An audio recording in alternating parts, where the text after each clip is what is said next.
الحمد للہ رب العالمین الصلاۃ والسلام علی سید المرسلین اما بعد اعوذ باللہ من الشیطان الرجیم بسم اللہ الرحمن الرحیم لن تنالوا البر حتى تنفقوا مما تحبون وما تنفقوا من شيء فإن الله به عليم كل الطعام كان حلا لبني إسرائيل إلا ما حرم إسرائيل على نفسه من قبل أن تنزل التوراة قل فأتوا بالتوراة فاتلوها إن كنتم صادقين فمن افترى على الله الكذب من بعد ذلك فأولئك هم الظالمون۔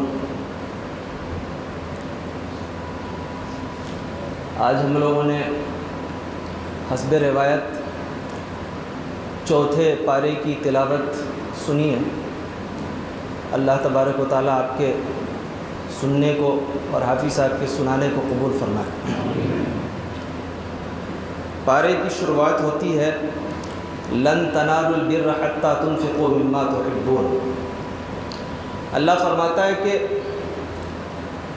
تم اس وقت تک بر کو نہیں پا سکتے جب تک کہ تم اپنا محبوب ترین مال اللہ کی راہ میں خرچ نہ کر دو۔ یہ بر کیا ہے؟ حضرت عبداللہ ابن عباس رضی اللہ تعالیٰ عنہ، جن کی روایت قرآن کے حوالے سے سب سے معتبر سمجھی جاتی ہے، انہوں نے فرمایا کہ البر الجنہ، یعنی بر کا مطلب ہوتا ہے کہ جنت۔ تم اس وقت تک جنت کو نہیں پا سکتے جب تک کہ تم اپنا محبوب ترین مال اللہ کی راہ میں خرچ نہ کر دو۔ یہ آیت دراصل یہ بات کیوں کہی جا رہی ہے، اس سلسلے میں پہلے چند باتیں جاننا ضروری ہے۔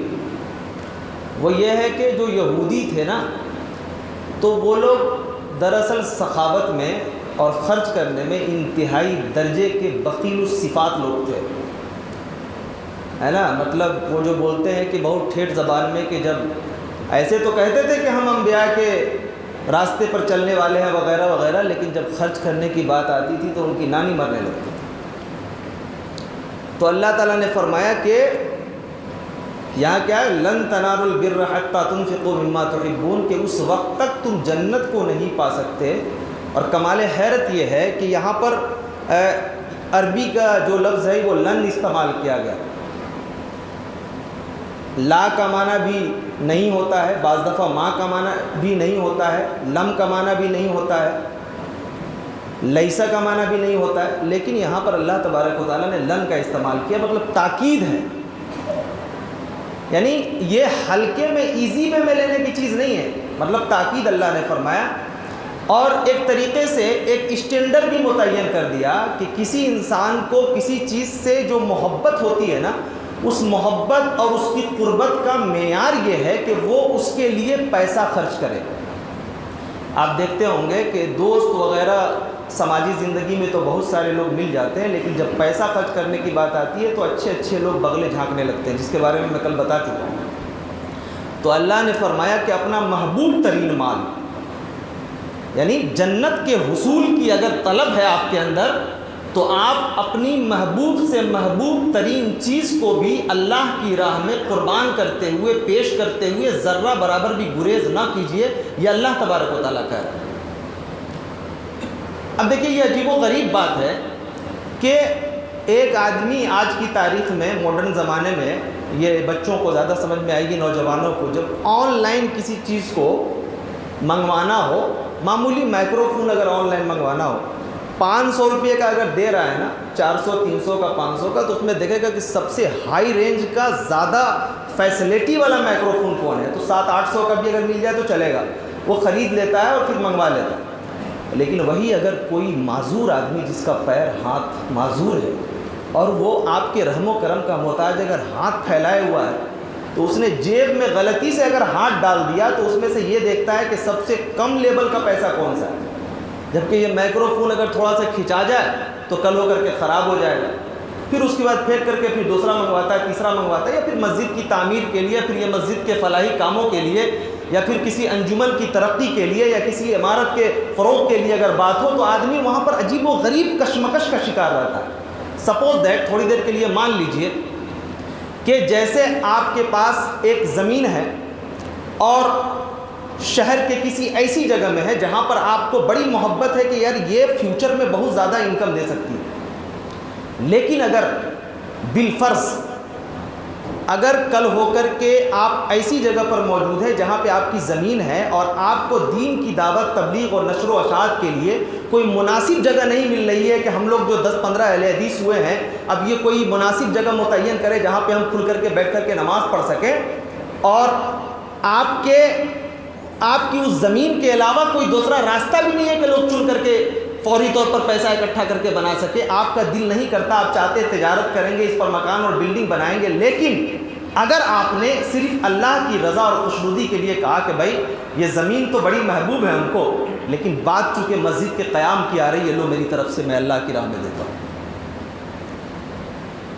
تو یہ لن تنالوا البر حتی تنفقوا مما تحبون، گویا آپ نے مال محبوب کو، جو مال آپ کو بہت عزیز تھا، اس کو آپ نے اللہ کی راہ میں دے دیا ہے، تو قرآن کی زبان میں کہ اللہ تبارک و تعالیٰ اس کو بر عطا کرے گا، جنت عطا کرے گا۔ آگے ایک بڑی عجیب و غریب بات بتائی گئی ہے، میں اس سلسلے میں بہت ساری کچھ تجرباتی باتیں بھی بتاؤں گا اور پھر آپ کو آنکھ کھولنے کے لیے کچھ باتیں بھی کہوں گا، وہ یہ ہے کل الطعام کان حلا لبنی اسرائیل الا ما حرم اسرائیل علی نفسه من قبل ان تنزل التوراۃ۔ یہودی لوگ اللہ کے رسول صلی اللہ علیہ وسلم پہ الزام لگانے لگے، کہنے لگے کہ یہ کہتا ہے کہ میں ابراہیم کا وارث ہوں، میں ابراہیم خلیل اللہ کے بتائے ہوئے راستے پر چلنے والا ہوں، لیکن حال تو یہ ہے کہ یہ لوگ اونٹ کھاتا ہے، جبکہ ابراہیم کی شریعت میں اونٹ حرام تھا۔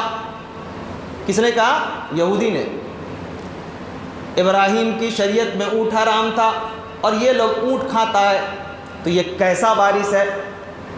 اچھا دیکھیے، ایک آدمی اگر یہ سوچ لے کہ ہم کو بال کی کھال نکالنی ہے تو وہ کچھ بھی بکتا رہتا ہے، یعنی کسی بھی بات کی نسبت وہ شریعت کی طرف کر دے گا، وہ اٹکل پچو مار رہا تھا، جبکہ اس کی حقیقت یہ ہے، اس کی حقیقت کی بھی تھوڑی وضاحت ضروری ہے، وہ یہ ہے کہ اونٹ دراصل حضرت ابراہیم نے اپنے اوپر حرام نہیں کیا تھا، بلکہ حضرت ابراہیم کے پوتے نے اپنے اوپر نظر مانی تھی، ان کو ایک بیماری تھی کہ اگر یہ بیماری ٹھیک ہو گئی تو میں اونٹ کا گوشت نہیں کھاؤں گا، یعنی حضرت ابراہیم کے بیٹے حضرت اسحاق اور اسحاق کے بیٹے یعقوب، اس میں کئی سالوں کا فاصلہ ہے، بہت لمبا چوڑا فاصلہ ہے۔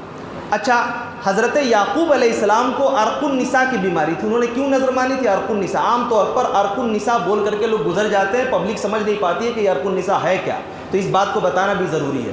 یہ عرق النساء دراصل ایک بیماری ہے جو پیچھے کی جانب ایک رگ ہوتی ہے، اور یہ خالص طب کی اصطلاح ہے، جو حکیم لوگ علاج کرتے ہیں نا ان کی اصطلاح ہے، یہ پیچھے کی جانب ایک رگ ہوتی ہے جس کا سرا ٹکنا تک پہنچتا ہے، اور جب وہ اس میں پرابلم جب ہوتی ہے تو انسان کو بہت زیادہ درد ہوتا ہے۔ بعض لوگوں نے بواسیر اور بعض لوگوں نے گٹھیا وغیرہ، قبض وغیرہ اور دوسرے امراض سے اس کو تشبیہ دیا ہے، تو انہوں نے نظر مانی کہ صاحب اگر یہ بیماری ٹھیک ہو جائے گی تو ہم اونٹ کا گوشت نہیں کھائیں گے۔ تو بہرحال خود کو انہوں نے نظر مانی تھی، نظر کو مکمل کرنا تھا، تو اس کے بعد ان کی نسلوں نے بھی اور بنی اسرائیل کے بعض لوگوں نے بھی اپنے اوپر اس چیز کو حرام کر لیا تھا، نہیں کھاتے تھے، تو یہ ان کا ذاتی معاملہ تھا۔ لیکن یہ یہودی نسبت کہاں سے کر رہے تھے کہ حضرت ابراہیم علیہ السلام نے، یہ کہتا ہے کہ ہم ابراہیم خلیل اللہ کے وارث ہیں، وہاں تو یہ تھا اور یہاں یہ کر رہا ہے۔ اچھا ایک چیز یہاں پر رک کر کے بتاؤں، بہت سارے لوگ ایسا ہی کرتے ہیں کہ جیسے کسی بھی جماعت کو ٹارگٹ کرنا ہو نا تو وہ کچھ بھی اس کی طرف منسوخ کر دیتے ہیں، کچھ بھی منسوخ کر دیتے ہیں، اور عام پبلک جو بالکل فرشتہ صفت لوگ ہیں، ہم تو دنیا کے ہر معاملے میں ریسرچ کرنا جانتے ہیں، باپ نے اگر ایک دکان بنا کر کے دیا ہے نا تو کل ہو کر کے بیٹا سوچتا ہے کہ دوسری دکان کیسے ہو جائے، تیسری دکان کیسے ہو جائے، چوتھی دکان کیسے ہو جائے۔ جو دکان کا معاملہ یہ ہے کہ اگر وہ ترقی کر بھی گیا وہ دکان تو کل ہو کر کے اس کا بیٹا وارث ہوگا، لیکن شریعت کے معاملے میں سوچتا ہے کہ بس شارٹ کٹ فارمولہ رہے، بقیہ معاملہ مولوی کے سپرد کر دیتے ہیں، جو من میں آئے گا پوچھ لیں گے، اس لیے کہ یہ تو کام مولوی کا ہمارا تھوڑی نا ہے، تو وہ کیا کرتے ہیں ان کے سپرد کر دیتے ہیں سارا کام۔ جس عمل کی بنیاد پر اللہ کی جنت نصیب ہوگی اس میں آپ کو ریسرچ کی فرصت نہیں ہے، لیکن جس عمل کی بنیاد پر ایک عارضی دنیا نصیب ہوگی اس کے لیے پاگل بنے ہوئے ہیں بالکل۔ اسی لیے میں نے پچھلی شب کو جو 3 پارے کی تلاوت کی جو تفسیر میں نے پیش کی ہے، اس کے اندر ایک جگہ ہے کہ اللہ تبارک و تعالیٰ سود کھانے والے کو پاگل بنا کر کے اوپر پیش کرے گا، آخرت کے دن سامنے لایا جائے گا پاگل بنا کر کے. کیوں؟ اس لیے کہ وہ دنیا کمانے میں پاگل بنا ہوا تھا. تو یہاں پہ لوگ کیا کرتے ہیں کہ اس معاملے میں ریسرچ نہیں کرتے، لوگ کچھ بھی منسوخ کر دیتے. میں اس سلسلے میں بڑا لطیف بات بتانا چاہتا ہوں، اس لیے کہ تجربات سے انسان براہ راست سیکھتا ہے. میں جب اس جماعت کے حصے سے جب آ کر کے میں اہل حدیث میں انٹری کیا تھا، اس زمانے میں کیا ہوا کہ 5-6 سال کے بعد جو ہمارے پرانے دوست لوگ ملے جو مجھ سے کافی سینئر تھے، کہتے تھے کہ اچھا وہابی ہو گئے ہو. ارے تم کو معلوم نہیں ہے کہ وہابی لوگوں کو جو اوپر میں تم لوگ نیت باندھتے ہو نا، دراصل یہ اس زمانے میں لوگ بت چھپا کر کے لاتے تھے. کہاں اس میں جو ہمارے گاؤں دیہات میں بولتے ہیں کانک، آپ کے یہاں بولتے ہیں بغل میں بت چھپا کر کے لاتے تھے. اسی لیے ان لوگوں نے رفع دین کروانا شروع کیا تھا کہ بت گر جائے. اچھا یہ بات بڑی مشہور ہے، جیسے یہ لوگ کیا کیا نا، مشہور کیا نا لوگوں میں. ظاہر ہے جب الزام لگا رہے تھے تو یوں ہی الزام نہیں لگایا، لوگوں میں مشہور گمراہ کر رہے ہیں ان لوگوں کو بھائی کہ بھائی یہ دیکھو ابراہیم کے ماننے والے اور یہ اونٹ کھاتے، انہوں نے تو اپنے اوپر حرام کر لیا تھا. تو یہ کچھ بھی منسوخ کر دیتے ہیں کہ بھائی ہم کو لوگوں نے کہا کہ بھائی یہ تم جو نیت باندھتے کیسے باندھتے ہو؟ ایسے باندھتے. اصل میں یہ معاملہ ایسا ہے. تو تم یہ بتاؤ کہ آج بھی تم بت دبا کر کے آتے ہو کیا کہ تمہارا بت گرتا ہے تم رفع دین کرتے ہو؟ ہم سوچتے تھے یار یہ عربی کی عبارت سمجھ میں نہیں آتی، تو میں سوچتا تھا ہو سکتا ہے بھائی ایسا ہوگا. پھر کچھ دن کے بعد ملاقات ہوئی، پھر اس نے کہا کہ ارے آمین بھی زور سے بولتے ہو. ہاں ارے تم کو معلوم نہیں ہے جب بغل والا بت جب گرنا شروع ہو گیا تو رسول اللہ نے کہا، لوگوں نے کیا کیا نا کہ ستو کا بت بنا کے منہ میں دبا کر کے آتے تھے، ہے نا. تو کہا کہ بھائی زور سے آمین بولو، تو وہ پھر بت گرنا شروع ہو گیا. میں بہت کنفیوژن میں رہتا تھا ان سب باتوں کو سن کر کے کہ یہ کیا بکتے رہتے ہیں، ہے نا. جب بعد میں اس کی اب دیکھیے جب یہ سب باتیں پہنچتی ہیں تو عام آدمی سوچتا ہے کہ یار بول رہا ہے تو ایسی تھوڑی نہ بول رہا ہے. کمال حیرت کی بات ہے کہ یہ بات سب سر پہ ٹوپی لگا کے اور خود کو بڑے بڑے ٹائٹل لگا کر کے لوگ اس بات کو مشہور کرتے ہیں.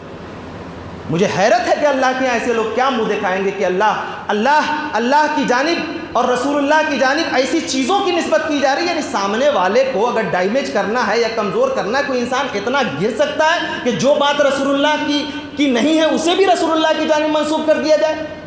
جب کافی وقت ہو گیا پڑھتے ہوئے، جب میں نے اس کو سوچا سمجھا، جب غور کیا تو محسوس ہوا یہ تو پورا معاملہ گول مال ہے نا، ہے کچھ نسبت کچھ کی جا رہی ہے. ٹھیک ہے نا. تو اس کا اللہ تبارک و تعالیٰ نے جواب دیا کہ ارے بے وقوف، تم کہتے ہو کہ حضرت ابراہیم خلیل اللہ جو ہے نا اپنے اوپر اونٹ حرام کر لیا تھا انہوں نے. اللہ کے رسول کو کہا، دیکھیں یہاں پر بھی ایک نقطہ بتانے والا ہوں، غور کیجئے گا. قُلْ فَاتُوا بِالتَّوْرَاةِ فَاتْلُوهَا إِن كُنتُمْ صَادِقِينَ. اللہ کے رسول کو کہا گیا ہے اگر یہ بولتا ہے نا کہ حضرت ابراہیم نے اپنے اوپر اونٹ کو حرام کیا تھا، بولو تورات لے کر کے آئے اور کھول کے پڑھے، کتاب اس کی ہے، اپنی زبان سے پڑھے اور بتائے کہ کہاں پر لکھا ہوا. غلط بولتا ہے، جھوٹ بولتا ہے. پتہ کیا چلا؟ پتہ یہ چلا کہ جب کوئی شخص آپ کو یہ کہے کہ یہ جو اہل حق لوگ ہیں یہ دراصل وہ بت دبانے والا کام کر رہے ہیں بغل میں اور منہ میں، تو اس کو کیا بولنے کا ہے؟ کہاں لکھا ہے یہ دکھاؤ. زبانی بات اور زبانی جمع خرچ سے کام نہیں چلتا. شریعت کی بنیاد ان زبانی جمع خرچوں پہ کھڑی ہوئی نہیں. اچھا اسی پر نہیں رکے، دیکھیے اب آگے کیا یہ سلسلہ چل رہا ہے. یعنی ایک آدمی جب یہ سوچ رہے کہ اس کو ڈیمیج کرنا ہے تو کچھ بھی وہ بکتا رہتا ہے. اب دیکھیے کیا مشہور کیا. ایک بات ہے، اس کا جواب مل گیا، تورات کھولا گیا، معاملہ دوسرا تھا، ختم ہو گیا. اب کیا ہوا؟ ان اول بیت وضع للناس للذی ببکۃ مبارکا وہدی للعالمین. یہودی کہنے لگے کہ دیکھو یہ لوگ خانہ کعبہ کی جانب رخ کر کے نماز پڑھتے ہیں، جبکہ خانہ کعبہ سے بڑی جگہ بیت المقدس ہے، اور کہا کہ اسے تو سلیمان علیہ السلام نے اس کو بنایا ہے، وہ جگہ بڑی ہے، اس کا مقام بڑا ہے. اب سوال یہ ہے کہ بڑی نسل کا جو بیچ میں اسپیس بن گیا تو آدمی جو بھی بات کرے گا وہ مشہور ہو جائے گی. ہوتا یہی ہے کہ جب ہم کسی چیز کی تحقیق نہیں کرتے ایک لمبا عرصہ بیت جاتا ہے نا. ایک بڑا شارٹ بات بول رہا ہوں، کسی کتاب میں لکھا تھا کہ جب کسی حقیقت کو اس کی اصلیت سے ہٹا دیا جائے تو وہ چیز افسانہ بن جاتی ہے. کسی بھی چیز کو اس کے حقیقت سے ہٹا دو تو افسانہ بن جاتی ہے. مثال کے طور پر جیسے اگر کسی صاحب نے یہ کہا کہ بھائی ایک مولانا تھے اور وہ جیسے ہی کسی کو پھونک مارتے تھے نا ان کی ساری بیماری دور ہو جائے گی. اس کے بعد والی نسل جانتے ہو کیا بولے گی؟ ایک مولانا تھے، اتنے بزرگ تھے کہ وہ دیکھتے تھے اور ان کی آنکھوں کے روب سے بیماری دور ہو جاتی. پھر تیسری نسل آئے گی کہ حضرت کا سایہ جس پہ پڑتا تھا ساری مصیبتیں دور. یہ دیکھیے بدل رہا ہے کیسے, ہے نا. تو نسل در نسل چیزیں بدلتی ہیں. اِنَّ أَوَّلَ بَيْتٍ وُضِعَ لِلنَّاسِ, کہنے لگے کہ یہ لوگ تو خانہ کعبہ کی جانب رک کر کے نماز پڑھتے ہیں, جبکہ خانہ کعبہ سے زیادہ مقدس جگہ ہے بیت المقدس.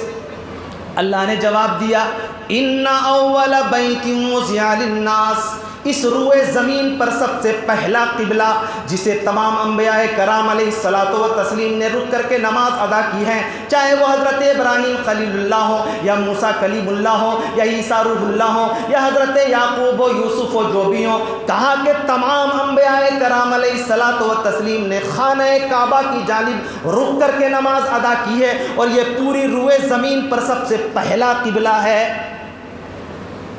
اچھا ایک بات یہاں پر آگے میں بڑھوں اس سے پہلے ایک بات بتانا چاہتا ہوں, یہ کہ اللہ تبارک و تعالیٰ ان الزامات کا جواب دے رہا ہے.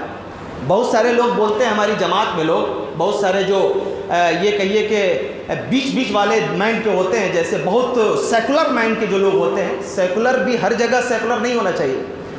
جو ہوتے کیا بولتے پتہ ہے, ارے یار ٹھیک ہے وہ بول رہا ہے تو کیا مسئلہ ہے, چلو دیکھتے ہیں, حق ہے نا, ہم لوگ حق پہ ہیں, حق کا کام ہے پھیلتے رہنا, میں تو یہ بات کہتے رہو چیزیں پھیلتی رہیں گی. نہیں, اگر کوئی شخص گالی دے تو یہ برداشت ہے, اگر کوئی برا بھلا کہے تو یہ برداشت ہے, اگر کوئی شخص آپ کے اوپر ہاتھ اٹھائے تو یہ بھی برداشت ہے, اسی لیے کہ رسول اعظم نے برداشت کیا ہے آپ کے لیے. لیکن اگر کوئی شخص ایسی بات آپ کی جانب منسوب کرتا ہے اور کہتا ہے کہ یہ شریعت کی مخالفت کر رہا ہے, یہ جو اہل حق لوگ ہیں یہ غلط کام کر رہے ہیں, جبکہ رسول اللہ جیسے بولتے ہیں نا کہ دیکھو یہ رسول کو جو ہے نا نور نہیں مانتے, بشر مانتے ہیں, یہ دیکھو کہتے ہیں شفاعت کا یہ ہوگا, کہتے ہیں وسیلہ نہیں ہوگا, وغیرہ وغیرہ جو الٹی سیدھی باتیں ہیں جن کی حقیقتوں سے کوئی تعلق نہیں ہے, قرآن پڑھتے نہیں, جس پہ میں پچھلی رات کو بات کر چکا ہوں. تو ان باتوں کا جواب بھی دینا ضروری ہے. اللہ نے جواب دیا. اگر کہتے رسول اعظم صلی اللہ علیہ وسلم کو جب یہ مسائل پیش آ رہے تھے تو یہ ممکن تھا نا کہ اللہ تبارک و تعالیٰ کہتا ہے کہ ٹھیک ہے دیکھو جہاں پہ گالی کی بات آئی ہے 18 پارہ میں آپ جب کھولیے گا پہلے صفحہ کے اندر کامیاب لوگوں کا ذکر ہے, تو وہاں پہ اللہ نے فرمایا وَإِذَا سَمِعُوا اللَّغْوَ أَعْرَضُوا عَنْهُ, گالی دیتا ہے نا بچ کے نکل جائیے. وَالَّذِينَ هُمْ عَنِ اللَّغْوِ مُعْرِضُونَ, یہ جو برا بھلا کرنے والے لوگ ان سے منہ لگانے کی ضرورت نہیں ہے. لیکن یہاں پہ اللہ تبارک و تعالیٰ جواب دے رہا, یعنی پتہ یہ چلا کہ اگر کوئی شخص آپ کی جانب ایسی باتیں منسوخ کرتا ہے, گمراہی پھیلاتا ہے کہ یہ اہل حق کا قافلہ شریعت پہ نہیں چل رہا ہے, تو اس کا جواب دینا بھی ضروری ہے. اور جواب دینے کا طریقہ یہ ہونا چاہیے کہ اہل حدیث کے ہر فرد کو یہ معلوم ہونا چاہیے کہ ہمارا منہج کیا ہے, حقیقت کیا ہے, اور یہ کیا پھیلا رہا ہے. ورنہ کیا ہوگا, آپ بھی پڑھیے گا نہیں, مولوی پہ ساری چیزوں کو چھوڑ کے رکھیے گا تو آپ بھی کنفیوژن میں رہیے گا. ہاں ہو سکتا ہے یہ مولوی لوگوں کا کام. مولوی, ارے شریعت مولوی کی نہیں ہے صاحب, یہ تو بس ایک کام کرنے کے لیے آئے ہیں, تبلیغ کر رہے ہیں. ہم بھی آج ہیں, 30 دن کے بعد 25 دن کے بعد چلے جائیں گے. میری باتیں اگر آپ کو یاد رہیں گی تو زندگی میں روشنی دیں گی, اگر نہیں یاد رہیں گی تو آپ اپنا نقصان کیجیے گا, میرا کچھ نقصان نہیں ہوگا. میں آج یہاں کر رہا ہوں تفسیر, کل کہیں اور کروں گا, پرسوں کہیں اور کروں گا. زندگی کا یہ دعوت کا سلسلہ چلتا رہے گا. دوستو, جن چیزوں کا تعلق انسان کے ایمان سے ہے, اس کے عقیدے سے ہے, اس کے جذبے سے ہے, جنت اور دوزخ سے ہے, ان چیزوں کو ہلکے میں نہ لیا جائے. اس لیے کہ اللہ کی جنت جتنی آسان دکھائی دیتی ہے اتنی آسان بھی نہیں. آگے دیکھیے اللہ تبارک و تعالیٰ فرماتا ہے اس خانہ کعبہ کے بارے میں, لَلَّذِي بِبَكَّةَ مُبَارَكَةً, یہاں پہ ایک بات یہ بھی کہی جا رہی ہے کہ مکہ کا پرانا نام بکہ تھا, یعنی ان لوگوں کی مذہبی کتابوں کے اندر ممکن ہے کہ بکہ نام رہا ہو, اس لیے اللہ تبارک و تعالیٰ نے ان کے حساب سے کہا کہ اس کا یہی ہے بکہ جس کو تم مکہ کہتے ہو. بِبَكَّةَ مُبَارَكًا وَهُدًى لِّلْعَالَمِينَ, اور اللہ نے اس سرزمین کو برکت والی سرزمین بنایا. برکت کی کیا تعریف ہے؟ الْمُبَارَكَةُ كَثِيرٌ الْخَيْرِ, یعنی ایسی جگہ وہ دوام ہو. لوگوں نے مفسرین نے لکھا ہے کہ ایسی جگہ جہاں پر خیر مسلسل ہو اس کو برکت والی جگہ کہا جاتا ہے. برکت والی جگہ کیسے ہے دیکھیے, پوری دنیا سے حاجی جاتے ہیں وہاں پر حج کرنے کے لیے. کنواں, ایک معمولی کنواں ہے زمزم کا, اور اس زمزم کے کنویں سے پانی بھر رہے ہیں. یہ سلسلہ سالہ سال سے چل رہا ہے, سینکڑوں سالوں سے. اور وہ تالاب بھی نہیں, یعنی وہ کوئی سمندر نہیں, اگر جتنا پانی زمزم سے نکالا گیا ہے، میں سمجھتا ہوں اگر سمندر سے نکالا جاتا تو سمندر سوکھ جاتا. لیکن اللہ اکبر، کتنی برکت والی سرزمین ہے کہ وہاں پر ایک معمولی کنویں سے پوری دنیا سے آئے ہوئے حاجی زمزم کو بھرتے ہیں، لیکن اس کے باوجود بھی زمزم کا پانی ویسے ہی میٹھا ہے. اپنی پوری تاثیر کے ساتھ پورے حاجیوں کو پانی مہیا کرایا جائے. یہ کم اللہ تبارک و تعالیٰ کی برکت ہے. اور ایک بات اور رک کر کے بولوں، اگر ایمانی جذبے سے اگر کلیجہ اگر تڑپ جائے تو اپنے ایمان سے کلیجے کو روشن کر لینا. کیا؟ یہ دیکھیے زمزم آپ دیکھتے ہیں بہت ساری جگہوں میں، جہاں پر یہ ساؤتھ افریقہ وغیرہ کے علاقے میں دیکھیے لوگ زمین میں پائپ گاڑنے کے باوجود بھی صاف ستھرا پانی ان کو میسر نہیں ہے. کیا سمجھ میں آیا؟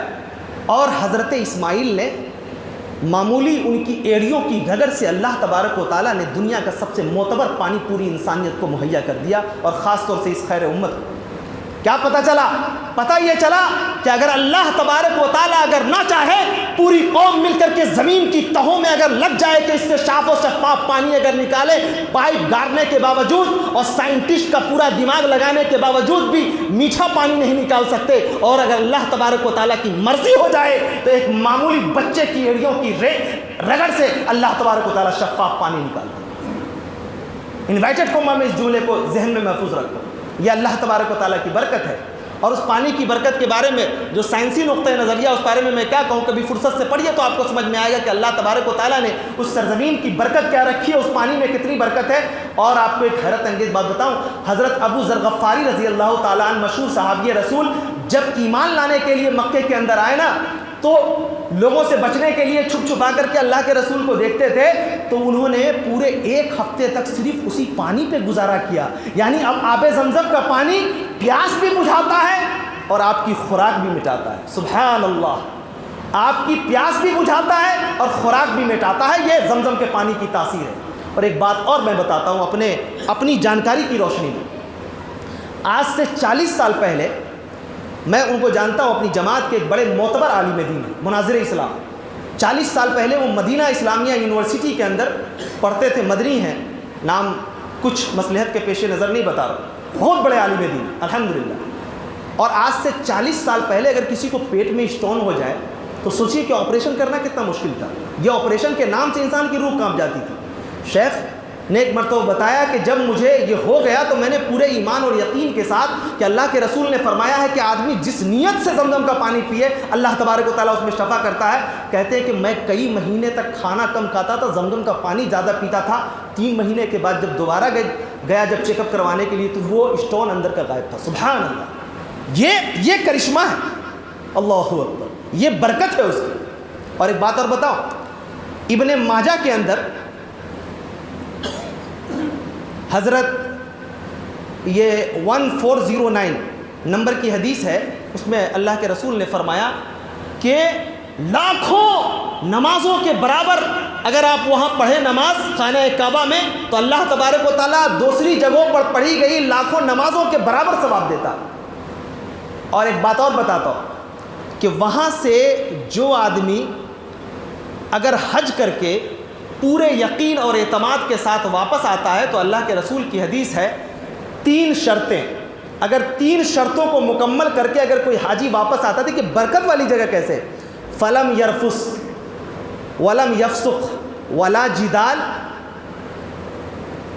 رجع کا ولدتہ امہ. دیکھیے کتنی پیاری حدیث ہے، ذرا غور سے سنیے گا. اللہ کے رسول فرماتے ہیں کہ اگر کسی آدمی نے حج کا ارادہ کیا اور گیا، وہاں حج کرنے کے بعد گیا اور 3 کام نہ کیا تو وہ ویسے ہی لوٹے گا جیسے کوئی بچہ اپنی ماں کے پیٹ سے جنم لیتا ہے. بچہ جب ماں کے پیٹ سے جنم لیتا ہے کیا اس کے پاس کوئی گناہ ہوتا ہے، کوئی خطائیں ہوتی ہیں؟ ارے وہ پیشاب بھی کر دیتے تو آدمی کو برا نہیں لگتا نا. اللہ کے رسول فرماتے ہیں فلم یرفس، 3 کام. ایک کام تو یہ ہے کہ اس نے کوئی شہوانی خواہش اس کے اندر پیدا نہیں ہوئی. اس کو تھوڑا آسان کر دے، یعنی وہ حج کرنے گیا تھا اور دوران حج اس کا مائنڈ رومانٹک نہیں ہوا. اس کے اندر مزید اس کی وضاحت اس لیے نہیں کر سکتا کہ بچے بیٹھے ہوئے کہ اگر اس کا مائنڈ رومانٹک نہیں ہوا، ولم یفسق، اور اس نے گناہوں کا کوئی کام نہیں کیا جس سے اللہ تبارک و تعالیٰ نے منع کیا، اللہ کے رسول نے منع کیا، وہ کام نہیں کیا، ولا جدال، اور اس نے جھگڑا لڑائی نہیں کی.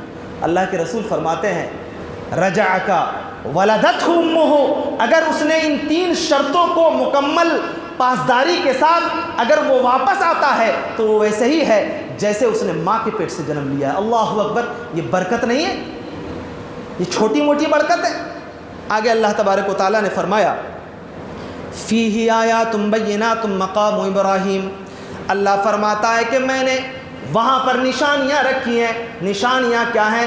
مقام ابراہیم، یعنی حضرت ابراہیم علیہ السلام نے جب اپنے بیٹے کے ساتھ خانہ کعبہ کی تعمیر کا کام شروع کیا، ایک بڑا سا پتھر تھا، اس پر دونوں باپ اور بیٹے کھڑے ہو کر کے خانہ کعبہ کی تعمیر کرتے تھے.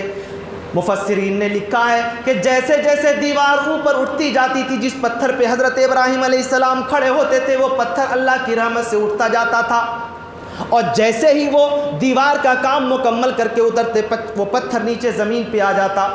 کتنے بلند قامت کے تھے حضرت ابراہیم علیہ السلام کہ جب اوپر سے نیچے آتے ان کے پیروں کے نشان آج بھی اس پتھر پہ موجود ہے. ہزاروں سال گزرنے کے بعد دنیا کی بڑی بڑی قوموں کی نشانیاں ختم ہو گئیں، لیکن اللہ اکبر، حضرت ابراہیم علیہ السلام کے پیروں کے نشان آج بھی اس پتھر پہ موجود ہیں. ایک زمانے تک وہ پتھر خانہ کعبہ کے آس پاس تھا.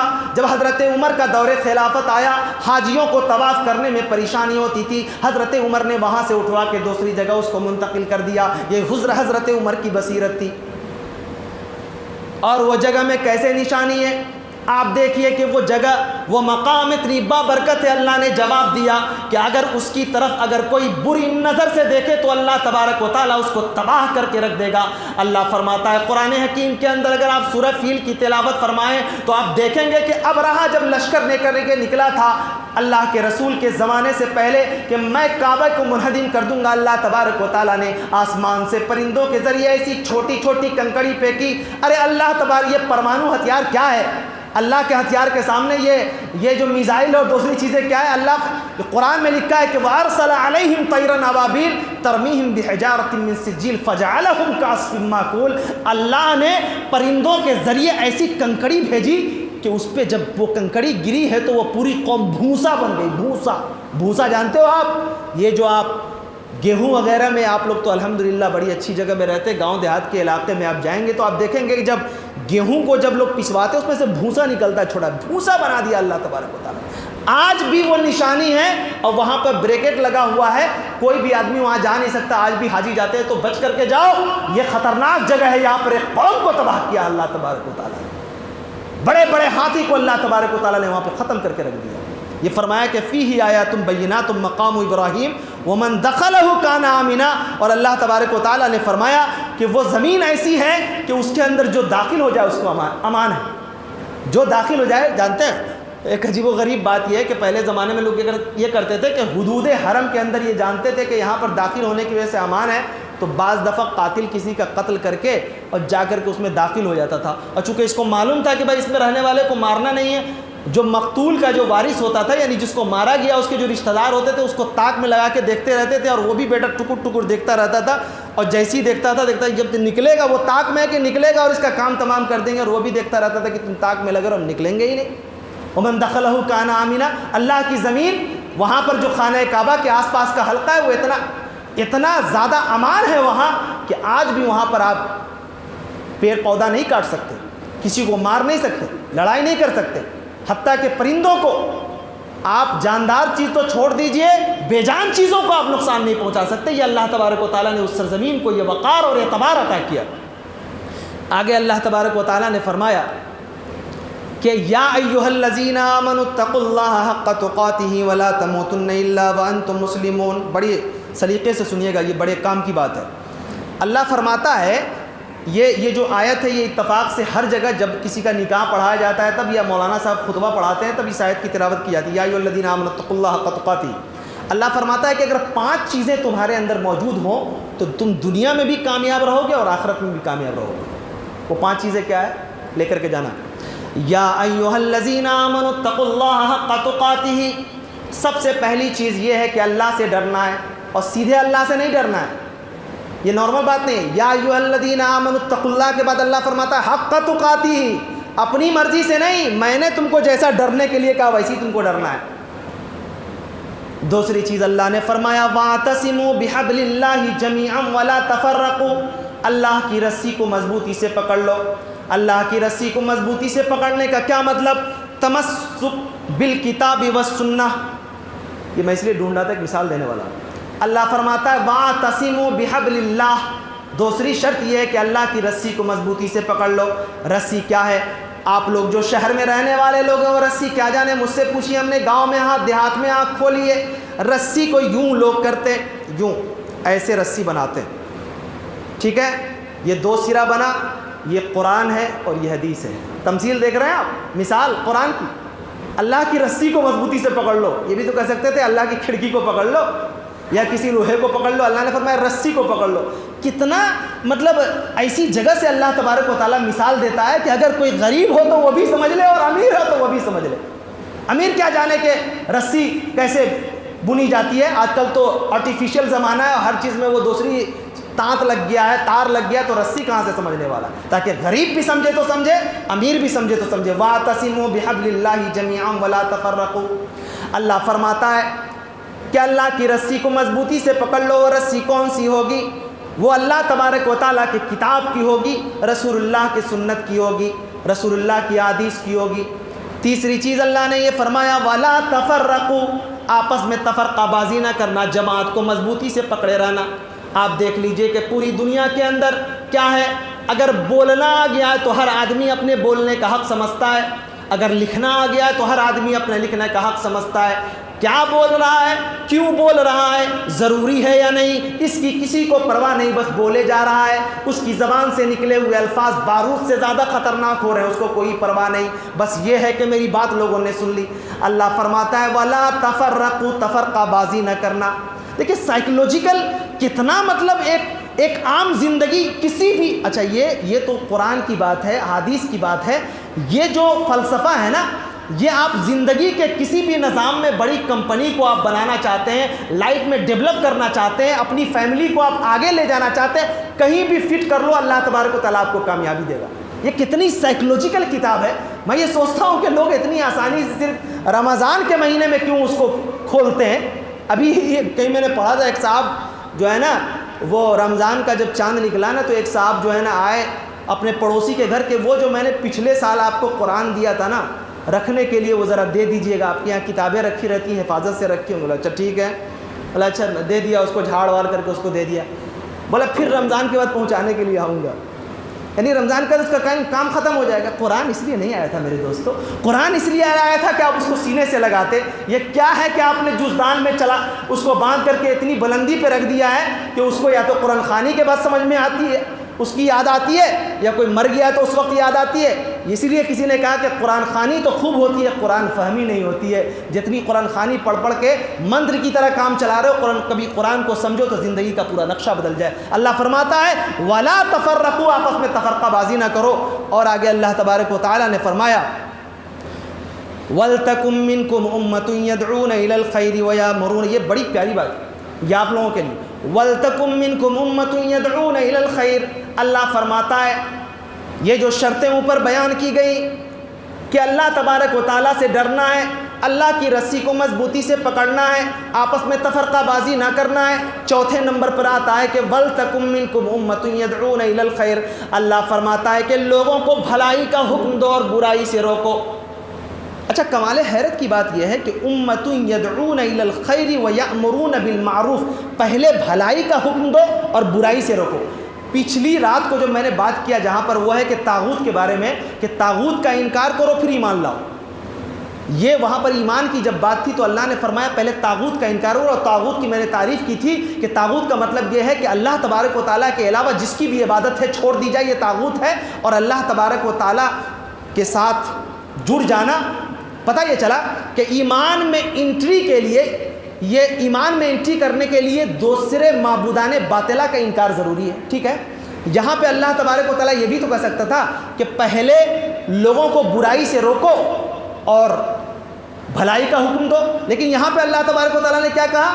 وَلْتَكُن مِّنكُمْ أُمَّةٌ يَدْعُونَ إِلَى الْخَيْرِ۔ ایک جگہ اللہ تبارک و تعالیٰ نے اور آگے فرمایا وَتَأْمُرُونَ النَّاسَ، کہ یہ جو بھلائی کا حکم ہے نا لوگوں کو دینا، صرف مسلمان اور مومنین سے مخاطب نہیں ہے۔ پتہ جانتے کیا چلا کہ بھلائی کے حکم کے لیے ایمان شرط نہیں ہے.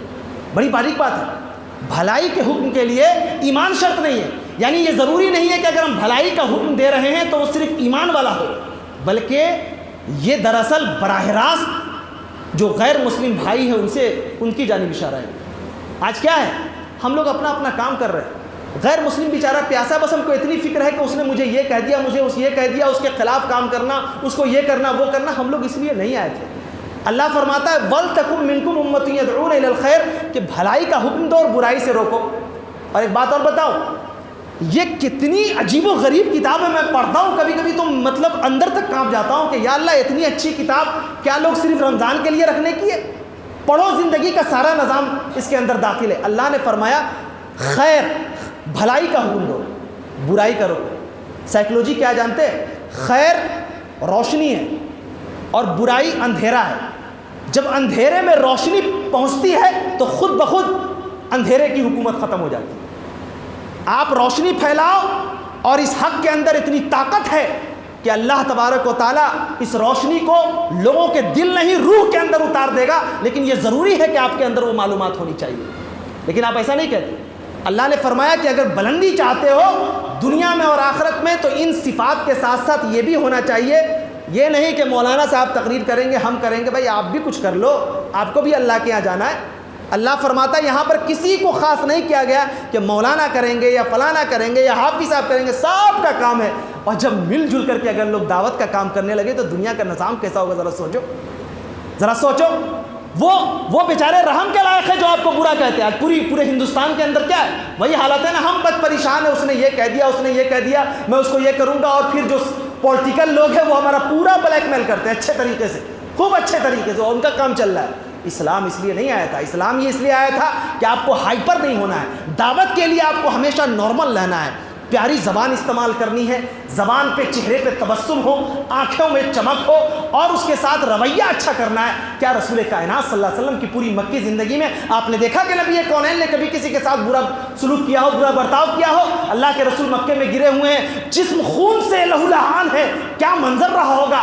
آسمان کے کلیجے پہ پسینہ آ گیا ہوگا. اس کے باوجود بھی جبرائیل آتے کہتے کہ بولیے تو ان سے میں نپٹ لوں. اللہ کے رسول فرماتے کہ نہیں نہیں نہیں، میں اس لیے نہیں آیا ہوں، میں اس لیے آیا ہوں تاکہ انسانیت کو صحیح راستے پہ میں چلاؤں اور دکھاؤں. اگر یہ لوگ میری بات نہیں مانتے نا، ان کی آنے والی نسلیں مان لیں گی. یہی جذبہ دراصل مسلمان کے اندر ہونا چاہیے. ہم نے اسی کو کھو دیا. اللہ فرماتا ہے کہ تمہارے اندر یہ صفات بھی اگر موجود ہوں گے تب جا کر کے تم بلندی پہ پہنچو گے. ایک اور عجیب و غریب ایک مفسر لکھتا ہے اس کے بارے میں کہ دیکھیے بھلی امت کیوں کہا گیا؟ یہ امت کو بھلی امت کیوں کہا گیا؟ اس لیے کہا گیا کہ اس کی صفات یہ بیان کی گئی ہے کہ یہ بھلائی سے روکتی ہے، یہ غلط کاری سے روکتی ہے اور بھلائی کا حکم دیتی ہے. پتہ یہ چلا کہ یہ بھلی امت اس لیے ہے کہ اس کو بھلائی کا حکم دینا ہے اور برائی سے روکنا ہے. اگر اس نے اپنے آپ کو اس کام سے بچا لیا تو یہ بھلی امت نہیں ہے. جیسے سپوز دیٹ یہ میرے سامنے رکھا ہوا ہے اور یہ بلندی اس کو ملی ہے اور یہ نیچے یہ پورا لگا ہوا ہے، ٹھیک نا؟ یہ اگر نہ ہو تو یہ اوپر نہ ہو، ٹھیک ہے؟ اور میں اگر اس کو نیچے سے ہٹا دوں تو اس کو جو بلندی ملی ہے، جو یہاں پر آ کر کے یہ اوپر دکھائی دے رہا ہے، یہ نیچے گر جائے گا. یعنی ہم نے اپنے آپ کو دین کے راستے پر لوگوں کو پہنچانے اور برائی سے روکنے کے لیے جو کام ہمارے ذمہ تھا ہم نے یہ چھوڑ دیا. تو اس کا نتیجہ کیا ہوا کہ زندگی کے دنیا کے سارے میدان میں ہم ذلیل ہیں، خار ہیں. معمولی سڑک کا پتھر ہم کو آنکھ دکھاتا ہے، معمولی قسم کا آدمی ہمارے سینہ تان کے کھڑا ہو جاتا ہے. ہم حق کو اپنی زبان سے نہیں بول سکتے. یہ ضروری ہے کہ ہم اپنی زندگی میں اس کو داخل کریں. اور آگے اللہ تبارک، آخری بات میں بات کر کے ختم کرتا ہوں، بات لمبی ہو رہی ہے. اللہ نے فرمایا وَلَا تَكُونُوا كَالَّذِينَ تَفَرَّقُوا اور دین کے معاملے میں اختلاف نہیں کرو. جھوٹ پوچھ کا اگر کوئی امام صاحب تھوڑے سے اگر ادھر ادھر ہو گیا کسی مولوی سے تو اس کی جڑ مت کھودو، ہے کہ نہیں؟ اس سے فساد برپا ہوتا ہے. تم کو چھوڑ کر کے دوسرا آدمی، تیسرا آدمی، چوتھا آدمی، پانچواں آدمی بولنا شروع ہو جائے گا. اور آج سب سے بڑی پرابلم یہ ہے کہ ہم لوگ اپنے قائد کی عزت نہیں کرنا جانتے، مولانا کی عزت نہیں کرنا جانتے. یہ کم ہے کہ وہ اس کے پاس بھی بیوی ہے، بچے ہیں اور دوسری زندگی کی ضروریات ہیں. اگر وہ اپنا جائز راستہ چھوڑ دے تو سینکڑوں حرام راستے کھلے ہوئے، لیکن اس کے باوجود بھی وہ تم کو حق کی تبلیغ کر رہا ہے۔ وہ یہ جو لوگ ہیں، ان کے ماؤں نے، ان کے باپوں نے اگر چاہا ہوتا تو 8 سال کی عمر میں انہیں کہیں پہ کام پہ لگا دیا ہوتا۔ یہ زکوٰۃ فطرے کی اور کھچڑی کھا کر کے اور کیسے کیسے کھانا کھا کر کے اپنے آپ کو تیار کر کے اس امت کے لیے یہاں حق بولنے کے لیے، سچ بولنے کے لیے بہت عزت کے لائق ہے۔ اگر ایسی خامیاں دکھائی دیتی ہیں جو نظر انداز کرنے کے لائق ہیں تو اگنور کر کے چلو، انسان ہے، اگر خامیاں نہ ہو تو فرشتے نہ ہو جائیں، عزت کرو ان کی۔ اللہ فرماتا ہے کہ دین کے معاملے میں دین کی جڑ نہیں کھودنی ہے، جو بتایا جاتا ہے اس کو سمجھو اور عمل کرو، اور اگر کسی معاملے میں اگر انگشت نمائی کرتے ہو تو دیکھو آئینے میں خود کو رکھ کر کے کیا تم اس لائق ہو کہ تم اس سے بات کر سکتے ہو۔ بہت اللہ تبارک و تعالیٰ نے کتنا سٹیبل انداز میں دنیا اور آخرت دونوں کی اگر بھلائی چاہتے ہو، یہ 5 صفات پھر سے بول دیتا ہوں۔ 5 صفات کیا ہے؟ اللہ سے ڈرنا ہے، اس جو جیسا چاہتا ہے اس کے مطابق۔ دوسری چیز کیا ہے؟ واعتصموا، اللہ کی رسی کو پکڑنا ہے قرآن اور حدیث کے ذریعے۔ یہ جو لوگ دوسری تیسری چوتھی پانچویں رسی کو پکڑ لیتے ہیں وہ اپنا منائے کہ کیا ہوگا۔ باتیں اس میں تھی کہ ایک مرتبہ حضرت عبداللہ ابن عباس نے ایک آیت کی تفسیر کرتے ہوئے کہا کہ یہ کچھ لوگ قیامت میں ایسے ہوں گے کہ جن کے چہرے چمک رہے ہوں گے، جن کے چہرے سیاہ ہوں گے۔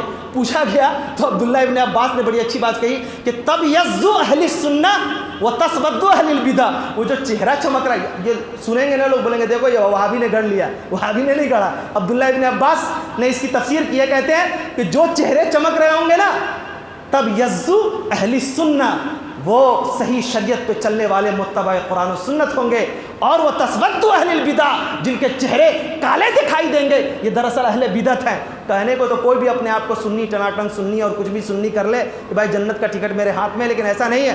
یہ دیکھیے اللہ کو اس کے حساب سے ڈرنا ہے، آپس میں تفرقہ بازی نہیں کرنی ہے، اللہ کی رسی کو پکڑنا ہے، لوگوں کو بھلائی سے کی طرف لانا ہے، برائی سے روکنا ہے، اور دین کی جڑیں نہیں کھودنی ہے۔ اللہ تبارک و تعالیٰ سے دعا کرتے ہیں کہ الہ العالمین ہم تمام لوگوں کو سننے اور سمجھنے سے زیادہ اس پہ عمل کرنے کی توفیق عطا فرمائے۔ وآخر دعوانا ان الحمد للہ۔